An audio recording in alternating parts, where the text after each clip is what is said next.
যারা আল্লাহ সম্পর্কে বিভিন্ন কটূক্তি করা কয়, যারা রাসূলকে নিয়ে বিভিন্ন কটূক্তি করে, আল্লাহ কয় বান্দা তোরে জবান দিছি, তোরে শক্তি দিছি, তোরে সব কিছু দিছি, নিয়ামত দিছি আমি আল্লাহ। আর আমার নিয়ামতকে ভুইলা, আমি আল্লাহ সম্পর্কে ভুলে তুই আমার সম্পর্কে কটূক্তি করো, আমার রাসূলদের সম্পর্কে কটূক্তি করো, আমার প্রেরিত পয়গম্বরদেরকে নিয়ে কটূক্তি করো, আমি তোমাকে এমন অবস্থা করে দিব তুমি নিজেই নিজের সম্পর্কে বেখবর হয়ে যাইবা। আর এই লোকগুলোই হলো ফাসিক। এই লোকগুলোই কি ফাসিক, এরাই হলো ফাসিক। এই ফাসিকগুলোই বিভিন্ন জায়গায় বিভিন্ন ভাবে বিভিন্ন কৌশলে তারা কি করে থাকে, ইসলাম নিয়ে এবং উলামায়ে কেরামদেরকে নিয়ে, নবী নিয়ে, রাসূল নিয়ে, তারপরে আপনার কি বলে নাইবে রাসূলদেরকে নিয়ে এবং কওমি মাদ্রাসা নিয়ে এবং দ্বীনি মার্কাজ নিয়ে বিভিন্ন ভাবে বিভিন্ন কথা তারা উত্থাপন করে থাকে। কেউ বলে বাংলার জমিনে এত কওমি মাদ্রাসা হয়েছে, এগুলো বট বৃক্ষের না, এগুলো কি হয়ে গেছে বিষ বৃক্ষর না। আবার কেউ বলে ব্যাঙ্গের ছাতার মতো খালি কওমি মাদ্রাসা হইতেছে।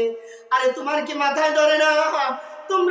তোমরা তোমাদের জাগতিক শিক্ষা, পাশ্চাত্যের শিক্ষাকে সমাজে ব্যাপকভাবে তোমরা প্রচলন করবার জন্য যে চেষ্টার ফিকির করতেছো,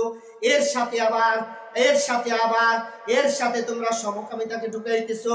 ইসলাম শিক্ষার মধ্যে তোমরা দেব দেবীর ঘটনা দিতেছো। তোমরা মুসলমানের সন্তানদেরকে মুসলমানের আকীদায় না তৈরি কইরা তোমরা হিন্দুত্ববাদী আকীদায় তৈরি করতে চাইতেছো। আল্লাহ কয় বান্দা তুমি কৌশল করবা একদিকে, আর আমি আল্লাহ তাআলা কৌশল চালাবো হাজার হাজার কোটি কোটি দিকে।